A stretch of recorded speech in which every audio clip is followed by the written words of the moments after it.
If the horn and the buttons on your steering wheel are not working for your 2007 Chevy Impala, I'm going to show you two places where the problem could be. My name is Rick Burrows. You're watching Fix It Rick, so let's get right into it. With the hood open, you want to go ahead and open your fuse box. Right down here, there's a little fuse, and it's for your horn. You can see right here that the fuse is not blown, and now we're going to go ahead and put that back.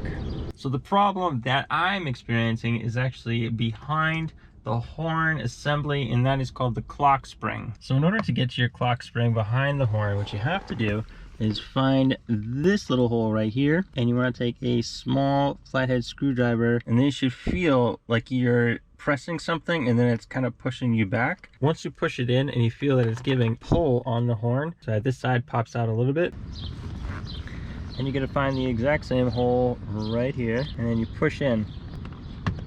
This will cause your airbag to be free. So you have a couple wires that are going back here with these yellow tabs. Using your finger, you want to go ahead and pull on that yellow tab so it comes out. That's one. That's two. And you simply pinch and pull on these connectors. One. That's two. Now we can safely move the airbag aside. What you need to do next is to find this connector right here and then pop it out. This little tab is keeping it together, so pull it and then pull these connectors apart. You're gonna need a flathead screwdriver to open this up. Okay, so now that we got this freed up, what we gotta do is remove this bolt. But before you go any further, you wanna take a Sharpie. You wanna put a mark on your steering wheel, the bolt, and the shaft, so that when you put everything back together, it's all lined up and your steering wheel is not all crooked. Next, you wanna take a 21mm deep socket, and then you wanna loosen this up.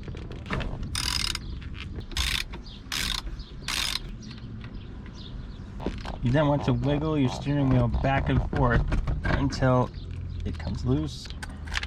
Take this cover off. You may have a couple screws underneath, but you have to take this off as well. Okay, and here it is. Here is your clock spring. Now there's a ribbon cable that's inside this thing, and it bends, it twists, and it can snap over time, and that's exactly what happened to mine. I already know this because I took this off and I looked inside and it was totally broken. Okay, here's the tricky part. Inside we have this little copper ring right here. It's really tough. I don't have the right tool, so I'm using a pair of diagonals. Okay, so that's the copper ring that I'm talking about. Actually very difficult to do without that tool. Now what we're going to do is we're going to simply slide off this part of the clock spring. When you follow the cables back, you're going to see that there's a zip tie right here. Using a pair of diagonals, you want to go ahead and gently snip. That'll free up the cable so you can get to the connector. You have to pull the tab up, pop that out, take a flathead screwdriver, open this up. This will pop out. You're gonna find a yellow connector right here. Pull back on this orange tab, press down, and then separate the two. Just like that. And now what we're gonna do is we're gonna put in the new clock spring because this one's no good. So basically we're just gonna repeat the same process with the new one. We're just gonna go back inside. We're gonna find the yellow connectors and put them together.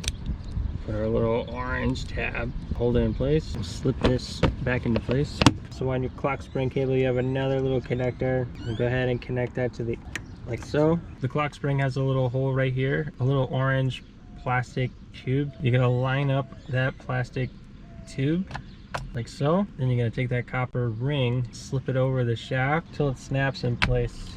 We're gonna take these other cables and we're gonna slip it inside this little opening on the steering wheel. It's like a little gap right here. Then you have the hole for the shaft that's going to hold your steering wheel. And remember the mark that we put on the steering wheel and the shaft, you want to line those two right up and then wiggle your steering wheel back into place.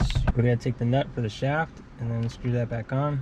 Using our 21mm, we're going to go ahead and flip it in the opposite direction so that we're going to tighten instead of loosening our steering wheel. So inside the steering wheel, there's a connector right here, and from the clock spring, there's another connector right here. They are square and they fit perfectly together. And they have a little spot where you can force that back into place. The airbag is color coded, so you can put them in the right spot. You then take the yellow tabs and push them back in, just like that. And then your airbag simply goes back inside here. Just like that. And now your horn's working again. So go ahead and put these covers back on and on the bottom. So now we're gonna go ahead and test the buttons, and they are working. All right, thanks for watching Fix It Rick. I really appreciate you. Please drop a like button, hit the subscribe button, and leave a comment below if you found that this video was helpful. And remember that Jesus Christ loves you, and only He can solve your biggest problem.